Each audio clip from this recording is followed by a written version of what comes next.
March 24, 1999. A Wednesday morning in the Alps. The Mont Blanc Tunnel, an 11.6-kilometer engineering marvel connecting Chamonix, France to Courmayeur, Italy, burrowed 2,480 meters beneath Europe's highest mountain. Since opening in 1965, this tunnel had become a vital artery of European commerce, carrying up to 2 million vehicles annually through the heart of the Alps. For 34 years, it had operated as a symbol of unity between France and Italy, a testament to human engineering triumph over nature's obstacles. At 10:46 a.m. Central European Time, a Belgian transport truck passed through the French side toll booth and entered the tunnel. The driver was Gilbert de Grave, an experienced trucker hauling what seemed like a routine cargo, 9 tons of liquid margarine and 13 tons of flour. The journey through the tunnel should have taken about 15 minutes. Instead, within the next hour, 39 people would be dead, trapped in what would become one of the deadliest tunnel fires in history, a disaster so catastrophic that it would force a complete rethinking of tunnel safety across the entire European Union. Before we dive into exactly what went wrong, and the absolutely mind-blowing safety improvements that followed, improvements so extensive that this tunnel transformed from one of Europe's most dangerous to arguably the world's safest, make sure you're subscribed to this channel and leave a comment telling us where you're watching from. The aftermath of this disaster is genuinely shocking in terms of the technology and safety systems that were implemented, and you won't want to miss how engineers turned this death trap into a fortress of safety. The Mont Blanc Tunnel's construction began in 1959 with explosive blasting through solid alpine rock. French and Italian construction teams worked from opposite sides, drilling, blasting, and excavating through the mountain. It took nearly 4 years of dangerous, painstaking work before the two teams finally met in the middle, deep beneath Mont Blanc. But meeting in the middle was only the beginning. Finishing the internal infrastructure took another 3 years, paving the roadway, installing electrical systems, lighting, ventilation equipment, and constructing the elaborate entrance structures on both the French and Italian sides. When the tunnel officially opened for traffic on July 19, 1965 at 6 a.m., it was hailed as an engineering masterpiece. The ability to drive through the Alps rather than over them revolutionized travel and commerce between France and Italy. What had once been a treacherous mountain pass journey, frequently closed by weather, snow and avalanches, was now a straightforward 15-minute drive through a well-lit tunnel. The economic benefits were enormous, and traffic grew steadily year after year. But there was a problem that wouldn't become apparent until 1999. The tunnel's safety systems were dangerously inadequate. Built in the early 1960s with 65 technology and safety philosophy, the tunnel had never undergone comprehensive safety modernization, despite decades of increasing traffic and changing safety standards. The ventilation system was primitive. Emergency shelters were insufficient. Communication between French and Italian control centers was poor. Fire suppression capabilities were minimal. And critically, there was no real plan for how to handle a major fire emergency in the middle of a tunnel more than 11 kilometers long. Over the tunnel's 34 years of operation leading up to March 1999, there had been 16 documented truck fires inside. This might sound alarming, but in every single previous case, the truck driver had managed to stop, grab a fire extinguisher, and put out the fire themselves before it could spread. 16 fires, 16 successful extinguishments. This created a dangerous sense of complacency, a belief that truck fires in the tunnel were serious but manageable, that drivers could handle them, that the situation was under control. That confidence was about to be shattered. Gilbert de Grave's morning had started normally. The 46-year-old Belgian trucker was making a routine run through the Mont Blanc Tunnel, something he and thousands of other drivers did regularly. His cargo, margarine and flour, seemed innocuous, standard food products being transported across the border. What nobody fully appreciated at the time was just how catastrophically flammable liquid margarine could be under the right conditions. Those 9 tons of margarine would prove to be equivalent to a 23,000-liter oil tanker in terms of its fuel load once ignited. As de Grave drove through the tunnel at 10:46 a.m., everything seemed routine. The tunnel was moderately busy that morning. At least 10 cars and 18 trucks had entered from the French side around the same time. Several vehicles were also traveling through from the Italian side. The tunnel's 2-lane roadway was filled with normal mid-morning traffic, commuters, tourists, commercial trucks, all making the convenient journey under the Alps that would have been impossible without this engineering marvel. At approximately 10:49 a.m., 3 minutes into the journey, something went wrong. Drivers coming from the opposite direction started flashing their headlights at De Grave, the universal signal that something is wrong with your vehicle. Confused, De Grave glanced in his side mirrors. White smoke was billowing out from underneath his truck's cabin. Not yet heavy black smoke, just white smoke, which initially didn't seem like a major emergency. Remember, there had been 16 previous truck fires, all handled by drivers with extinguishers. De Grave probably thought this was another one of those situations. Pull over, grab the extinguisher, put it out, maybe lose some time, but nothing serious. Here's where the first critical mistake occurred. Instead of immediately stopping the truck, De Grave continued driving.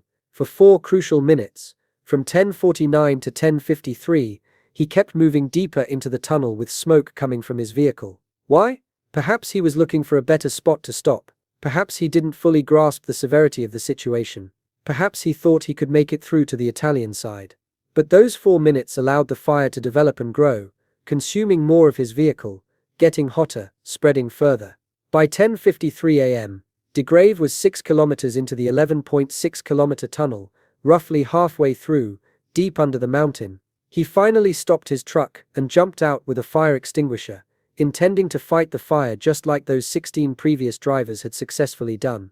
But this fire was different. As he approached with his extinguisher and sprayed it toward the flames, his cargo suddenly and violently combusted. The liquid margarine had reached ignition temperature. 9 tons of highly flammable liquid fat exploded into an inferno. De Grave was forced back by the intensity of the heat and flames. Whatever he had imagined he could control was now completely beyond his capability to fight. The truck was fully engulfed, flames were shooting outward, and the temperature was skyrocketing. De Grave made the only rational decision available to him. He abandoned his truck and ran. He would run nearly 5 kilometers to the Italian entrance, escaping with his life while behind him. His burning truck became the epicenter of an unfolding disaster. At 10:54 a.m., just 1 minute after De Grave stopped, another driver who had witnessed the situation called for help using one of the emergency phones mounted on the tunnel wall at Refuge Station 22. This was the first moment that tunnel officials became aware of the fire. At 10:55 a.m., just 1 minute later, tunnel employees triggered the fire alarm system and stopped further traffic from entering the tunnel. But damage was already done. In the critical minutes between 10:49, when the smoke first appeared, and 10:55 when traffic was stopped, multiple vehicles had entered the tunnel from both sides. Those vehicles were now trapped between the fire and the tunnel entrances. The situation was catastrophically bad, and getting worse by the second. The tunnel's ventilation system, designed in the 1960s without consideration for a major fire scenario, was now actively making things worse. Airflow through the tunnel that day was from the Italian side toward the French side due to weather conditions. The ventilation fans were pulling air from Italy and pushing it toward France. When an Italian tunnel worker, attempting to help, pumped additional fresh air into the tunnel from the Italian side, he unknowingly supercharged the fire. Fire needs 3 things: fuel, heat, and oxygen. He had just provided an enormous supply of fresh oxygen directly to a massive blaze. The effect was like putting a massive fire in a blast furnace. The tunnel became a horizontal chimney with the fire at its base and fresh oxygen being pumped in from behind. The fire's intensity increased dramatically. Temperatures began soaring toward 1000 degrees Celsius, hot enough to melt asphalt, hot enough to reduce vehicles to twisted metal frames, hot enough to cremate human bodies to ash and bone fragments. Meanwhile, the smoke, thick, black, toxic smoke filled with carbon monoxide and hydrogen cyanide from burning plastics, rubber, and synthetic materials, was being blown from the Italian side toward the French side by the ventilation system's airflow. Between 10:53 and 10:57 a.m., in just 4 minutes, smoke had already covered half a kilometer of the tunnel on the French side. The larger commercial trucks that had entered from France had no ability to turn around in the narrow 2-lane tunnel. Some cars managed to execute difficult U-turns in the dense smoke and retreat back toward the French entrance, but this quickly became impossible as visibility dropped to 0 and the smoke became so toxic that even with windows rolled up, people were choking. Most drivers did what seemed rational. They rolled up their windows tightly and waited for rescue. They could see the smoke, they knew there was fire somewhere in the tunnel, but they assumed firefighters would arrive quickly and handle the situation. What they didn't understand was that the ventilation system was creating a death trap. Toxic smoke was being pushed through the tunnel faster than anyone could run to safety. That smoke wasn't just obscuring visibility, it was actively poisonous. Carbon monoxide causes loss of consciousness and death by preventing oxygen from reaching the brain and organs.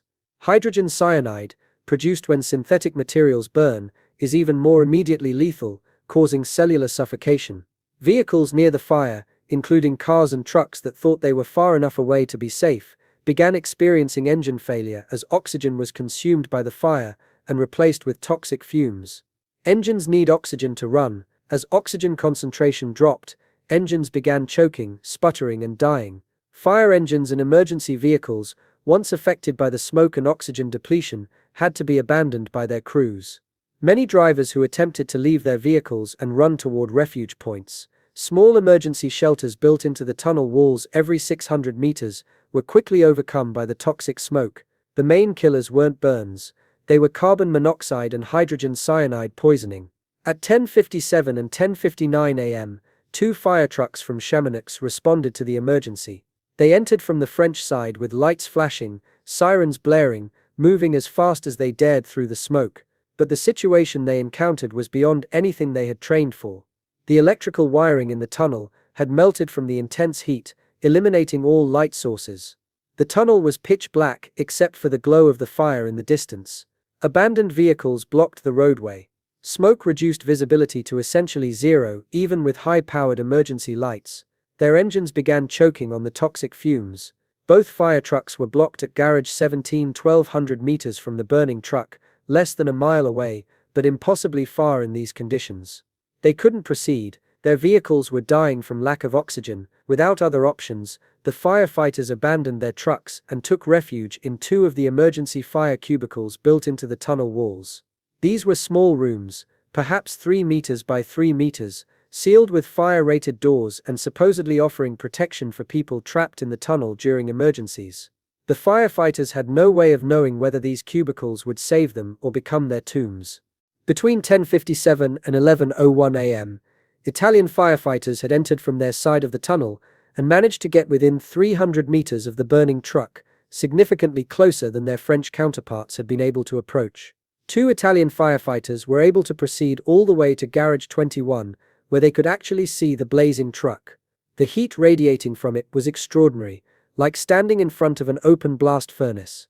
But what they saw next made further advance impossible. Burning fuel and liquid margarine were flowing down the sloped tunnel roadway like rivers of fire. As this flaming liquid reached other vehicles, their fuel tanks ruptured from the heat and exploded, sending deadly shrapnel through the air. Tires were exploding like bombs, throwing burning rubber and metal fragments in all directions. The fire was literally spreading itself, vehicle by vehicle, as burning liquid flowed downhill and ignited everything in its path. The Italian firefighters were forced to retreat. However, they managed to rescue 12 people from vehicles on the Italian side of the fire before pulling back to safety. Those 12 would be the only survivors from approximately 50 people who were trapped. At 11:10 a.m., a second wave of 6 Chamonix firefighters entered from the French side, determined to reach the fire and begin rescue operations. They were blocked at garage 17, 2,700 meters from the burning truck, nearly 2 miles away. The tunnel had become completely impassable from the French side. Smoke, heat, abandoned vehicles, and toxic fumes created an impenetrable barrier. Like the first French crew,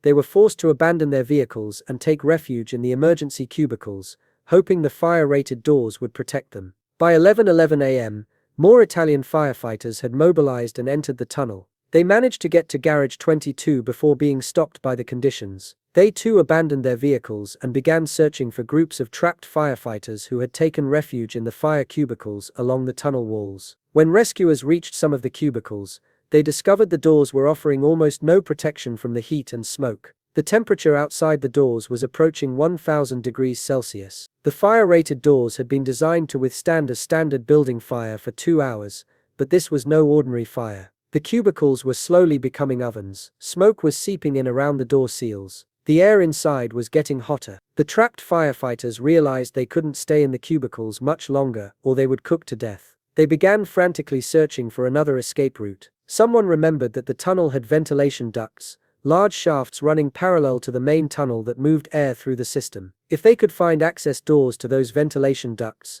they might be able to escape through them to the outside. In growing desperation, trapped firefighters and the rescue teams began searching for these access doors through the smoke and heat. By 11:30 a.m., 37 minutes after the fire began, smoke had traveled the full 6 kilometers from the burning truck to the French entrance of the tunnel. Think about that. In just over half an hour, toxic smoke had filled more than half of an 11.6-kilometer tunnel. The ventilation system's airflow, combined with the chimney effect created by the intense heat, was pushing smoke through the tunnel at a speed faster than people could run to escape. At 11:39 a.m., another team of French firefighters entered from the French side, but were blocked at Garage 5, 4,800 meters from the truck, nearly 5 kilometers away. The entire French half of the tunnel had become a toxic death zone completely inaccessible to rescue efforts. The trapped firefighters, 15 men in total from the various French teams that had entered the tunnel, were in desperate condition. They had been breathing smoke-contaminated air for extended periods. The carbon monoxide in their blood was building to dangerous levels. Some were losing consciousness. Their refuge cubicles were failing to protect them as temperatures outside continued to climb. They faced a horrible choice: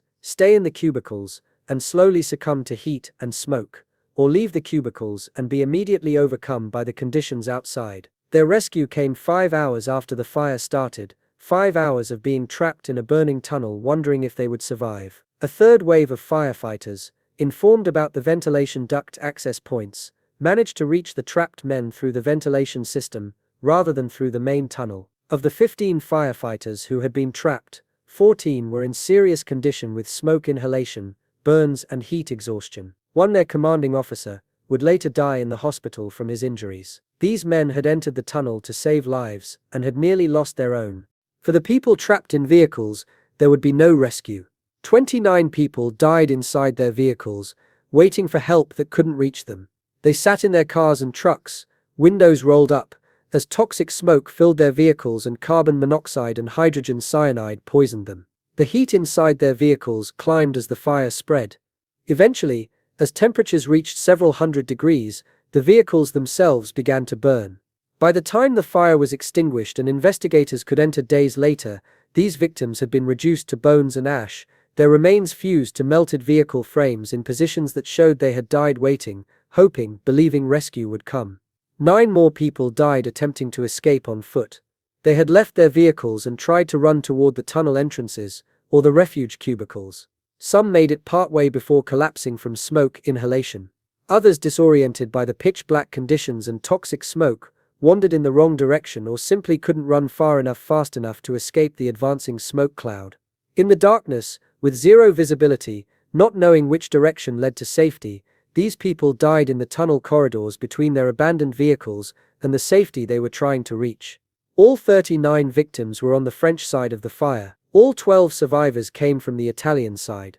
This asymmetry was entirely due to the direction of airflow through the tunnel that day. Weather conditions had created a natural airflow from Italy toward France, and the ventilation system reinforced this pattern. When fresh air was pumped in from the Italian side, it pushed all the toxic smoke toward France, creating a survivable environment on the Italian side, while making the French side absolutely lethal. People on the Italian side could drive away or had cleaner air and lower smoke concentrations.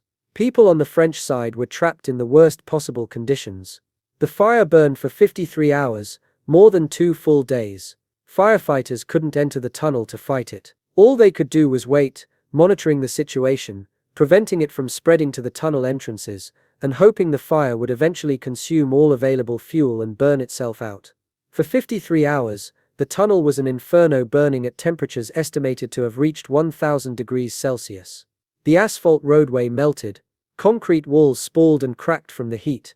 Metal reinforcement inside the concrete expanded and ruptured the structure. Electrical systems, ventilation equipment, lighting, emergency systems, everything was destroyed. The margarine load in de Grave's truck was the primary fuel source, but as the fire spread, it ignited cargo in other trucks. Some were carrying combustible loads that added to the inferno. The fire created its own weather system inside the tunnel, a massive convection current pulling in air from one end and expelling superheated gases from the other. The concrete lining of the tunnel, designed to last for decades, was damaged so severely that entire sections would need to be replaced. It took more than 5 days after the fire was finally extinguished before the tunnel cooled sufficiently for engineering teams to enter and begin assessing the damage. What they found was horrific. The tunnel looked like the inside of a blast furnace. Vehicles were reduced to unrecognizable twisted metal frames. The roadway surface was gone in sections, melted and burned away. Bodies, or what remained of them, were found in and around vehicles, reduced to skeletal remains and ash. Identification would require dental records and DNA analysis. Some victims were so thoroughly cremated that little remained to recover. Among the dead was Pierlucio Tinizzi, a 34-year-old Italian security guard who had been working in the tunnel when the fire broke out. Instead of fleeing to safety, Tinizzi had driven his motorcycle toward the fire and attempted to rescue trapped people. Witnesses reported seeing him helping at least one person to safety before returning toward the fire. His motorcycle was found near the fire zone. His body was found nearby, overcome by smoke and heat while attempting to save others. He would posthumously be awarded Italy's Medaglia d'Oro al Valore Civile, the gold medal for civil valor, the nation's highest civilian award for bravery. While 38 people died as victims of the fire, Tinizzi died as a hero attempting to prevent that death toll from being even higher. The tunnel remained closed for 3 years. The economic impact on the region was enormous. Commercial traffic that had been using the tunnel, thousands of trucks daily, had to reroute over mountain passes, adding hours to journey times and substantial costs to shipping. Tourism suffered as travelers avoided the area or chose other routes. The towns of Chamonix and Courmayeur, which had prospered from tunnel-related commerce, faced significant economic hardship. But nobody was willing to reopen the tunnel until the investigation was complete and comprehensive safety improvements were made. The disaster had been too catastrophic, the loss of life too great, the safety failures too obvious. The investigation that followed would reveal uncomfortable truths about how the tunnel had been operated. Both France and Italy initially tried to deflect blame. CAG orders were issued on both sides, limiting information shared with the public and with investigators. But as evidence mounted, a picture emerged of systemic negligence, cost-cutting that prioritized profits over safety, and regulatory failures that had allowed a deadly situation to persist for decades. In 2001, a financial investigation conducted by French police in Lyon revealed something shocking. The French tunnel operating company ATMB, Autoroutes et Tunnel du Mont Blanc, had valued profit over safety to an almost criminal degree. Before the fire, the tunnel had been generating enormous revenue for the French side. The investigation showed that ATMB had been running with a gross profit margin of 91.4%, an extraordinarily high margin that indicated minimal reinvestment in operations and maintenance. Their safety budget was found to be almost non-existent despite managing a tunnel that carried millions of vehicles annually through a confined space where any fire could be catastrophic. The investigation revealed that ATMB had deliberately allowed as many trucks as possible to pass through the tunnel, completely ignoring necessary safety distances between vehicles. Industry standards and common sense dictate that in a tunnel environment, vehicles should maintain significant spacing so that if an incident occurs, there's room to maneuver, space for emergency vehicles to pass, and distance to prevent fire spread. But spacing between vehicles reduces throughput, which reduces revenue. ATMB had prioritized maximizing traffic flow and revenue over implementing safety protocols that might have prevented the disaster or reduced its severity. A manslaughter investigation was launched by French authorities. 16 individuals and companies were charged with manslaughter and brought to trial. The defendants included Gilbert de Grave, the truck driver whose vehicle had started the fire. Volvo, the manufacturer of the truck, was also investigated and added as a defendant to determine whether mechanical failure had caused the fire. The list of defendants included safety regulators who had failed to enforce standards, the mayor of Chamonix, senior officials from the French Ministry of Public Works, and executives from both ATMB and its Italian counterpart SITMB, the companies responsible for tunnel safety, engineering and operations. The trial proceedings revealed a pattern of negligence that went back years. Safety recommendations had been made and ignored. Upgrades had been proposed and rejected as too expensive. Warning signs about inadequate ventilation, insufficient emergency facilities, and poor coordination between French and Italian control centers had been documented but not acted upon. The companies operating the tunnel had treated it as a cash machine, rather than as critical infrastructure requiring constant investment in safety systems. In the end, 13 of the 16 defendants were found guilty. The punishments varied, but they reflected the court's determination that the disaster had been preventable with proper management and safety precautions. Gerard Roncoli, the French head of security, received the strongest individual punishment, a 6-month jail term with an additional 24-month suspended sentence. Ramesh Chardin, former president of the French ATMB company, was given a 2-year suspended jail sentence and fined $18,000. In total, 9 people received fines or suspended prison sentences, and 4 companies were fined for their roles in the disaster. Gilbert de Grave, the truck driver, received a 4-month suspended sentence. While his decision to continue driving for 4 minutes after noticing smoke had contributed to the fire's severity, the court recognized that he couldn't have known his cargo would explode, that he had attempted to fight the fire as previous drivers had successfully done, and that systemic safety failures bore far more responsibility than his individual actions.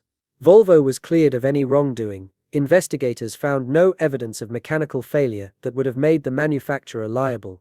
The court's final determination was clear and unambiguous. The 1999 fire could have been prevented with better management and safety precautions. The blame lay squarely on the negligence and mismanagement of the officials and companies responsible for tunnel safety. 39 people had died not because of an unavoidable accident, but because organizations entrusted with public safety had failed in their duties. But the trial and its verdicts were only part of the response to the disaster. The tunnel itself would undergo the most comprehensive safety renovation in tunnel engineering history. The transformation would be so complete, so extensive, and so expensive that the Mont Blanc Tunnel would emerge as arguably the safest road tunnel in the world, a complete reversal from the death trap it had been in 1999. The cost would be $481 million, and every dollar would be spent implementing lessons learned from 39 deaths. Before we look at the absolutely insane safety improvements that were made, and trust me, the engineering and technology that went into this is genuinely mind-blowing, it's worth understanding what the investigation identified as the key failures that had made the disaster so deadly. First, there was no unified alarm system. When the first alarm was triggered on the Italian side, the French control center wasn't immediately alerted despite being closer to the fire. This lack of coordination wasted precious minutes and allowed the fire to establish itself before anyone responded effectively. Second, the emergency shelters were grossly inadequate. The fire-rated doors were designed to withstand 2 hours of fire exposure, but the Mont Blanc fire burned at extraordinary temperatures for 5 hours. The shelters became ovens that nearly killed the firefighters who took refuge in them. Third, the tunnel architecture itself was flawed. It acted as a horizontal chimney that supercharged the fire with fresh oxygen while distributing toxic smoke throughout its length. Fourth, there was no effective way for firefighters to reach the fire through the main tunnel, and no alternative access routes. Fifth, monitoring and early warning systems were primitive, making it impossible to detect problems before they became catastrophic. The renovation that followed addressed every single one of these failures, and went far beyond minimum requirements to create redundant, overlapping layers of safety systems. Let me walk you through what was installed, because the sheer scale and sophistication of what they built is absolutely staggering. First, they completely rebuilt the control and coordination systems. One central control facility now coordinates both Italian and French response units for the entire tunnel. No more communication failures or delayed alerts. The control facility has real-time monitoring of every system in the tunnel with the authority to activate emergency protocols on both sides simultaneously. Emergency phones were added every 100 meters along the entire tunnel length. That's 116 emergency phones total. Each phone connects directly to the central control facility with instant communication. You're never more than 50 meters from emergency contact. The control facility monitors 120 security cameras providing complete visual coverage of the entire tunnel. Operators can see every section of the tunnel in real time, identify problems instantly, and coordinate response. This isn't just for fires, it allows them to spot accidents, broken down vehicles, or any unusual situation immediately. Compare this to 1999 when controllers had minimal information about what was happening inside the tunnel and couldn't see the disaster unfolding. The emergency shelters were completely redesigned and expanded. There are now 37 shelters along the tunnel, one approximately every 300 meters. You're never far from refuge. Each shelter is built to withstand temperatures of 1000 degrees Celsius for extended periods, far exceeding the old 2-hour standard. Inside each shelter are phone lines connecting directly to the central control facility, allowing trapped people to communicate with controllers and receive real-time information and instructions. Each shelter also contains firefighting equipment, so trained individuals can attempt to combat small fires before they spread. Here's where it gets really impressive. The 37 shelters aren't just isolated rooms anymore. They're connected together by a dedicated evacuation tunnel running parallel to the main tunnel. If smoke or fire makes it impossible to stay in a shelter or to exit into the main tunnel, people can move through this evacuation tunnel to reach safety at either end. This parallel tunnel also serves as an access route for emergency responders, allowing them to reach any point in the tunnel without having to drive through smoke or fire in the main tunnel. 2 additional evacuation tunnels were also constructed, bringing the total to 3 separate evacuation routes. The ventilation system was completely redesigned from a system that had made the disaster worse to one that can now control smoke movement during a fire. 76 massive steel fans were installed that can pump air into or out of various sections of the tunnel. During the 1999 fire, fresh air had been pumped in from Italy, supercharging the fire while pushing smoke toward France. The new system can reverse airflow, create air barriers, and direct smoke away from occupied areas toward extraction points. Computer systems monitor air quality throughout the tunnel and automatically adjust ventilation to optimize conditions during emergencies. Now here's something that directly addresses what killed those firefighters. In 1999, 78 small firefighting booths were installed along the tunnel, allowing responders to fight fires from protected positions without having to drive fire trucks through smoke. These booths contain water supplies, firefighting equipment, and protective systems. They're essentially fortified positions that allow firefighters to work in conditions that would otherwise be impossible. Additionally, the tunnel now has its own dedicated firefighting team stationed at a fire station built in the middle of the tunnel. These aren't firefighters who have to respond from Chamonix or Courmayeur. They're already inside, minutes away from any point in the tunnel, specially trained for tunnel fire scenarios. 4 large water tanks were added to ensure there's always sufficient water available for firefighting operations. A water pipe runs through a channel below the tunnel roadway, providing water access at multiple points. This addresses what would have been a problem in 1999 if firefighters had been able to reach the fire. They would have eventually run out of water. The monitoring and early warning systems are where the technology really becomes impressive. Before the fire, there was essentially no way to detect problems until someone called it in. Now every vehicle entering the tunnel passes through an infrared camera that scans for overheating engines or heat anomalies in cargo loads. If a vehicle shows elevated temperatures, it's not allowed to enter until the issue is resolved. This system would have caught de Grave's truck before it entered the tunnel in 1999. Inside the tunnel, there are smoke and fire detectors installed every 3 meters, 3,860 detectors in total covering the entire 11.6-kilometer length. These sensors continuously monitor for any trace of smoke or elevated temperatures and feed data in real time to the central control facility. The system can detect a fire starting and sound alarms within seconds, allowing immediate response before a small fire becomes a major catastrophe. 20 radar units monitor vehicle speeds and spacing throughout the tunnel. The speed limit is 70 km per hour, and vehicles must maintain at least 150 meters distance from each other. The safety spacing that was ignored in 1999. If drivers violate these rules, the radar detects it and controllers can intervene. This spacing ensures that if an incident occurs, there's room for vehicles to stop safely, space for emergency vehicles to pass, and distance to prevent fire spread between vehicles. Traffic flow into the tunnel is now highly regulated with 20 traffic lights in each direction. If there's any problem detected inside the tunnel, a breakdown, an accident, smoke, anything, those traffic lights immediately turn red, stopping new vehicles from entering. During the 1999 fire, vehicles continued entering from both sides even after the fire started, creating the traffic jam that trapped dozens of people. That can never happen again. If traffic lights aren't enough, half barriers can physically descend to block entrance to the tunnel. Inside the tunnel, warning lights above each of the emergency shelters can be activated by the central control facility. When these lights activate, drivers know they must immediately abandon their vehicles, exit the main tunnel, and enter the safety rooms. This gives controllers the ability to direct traffic behavior during emergencies rather than relying on drivers to figure out what to do on their own.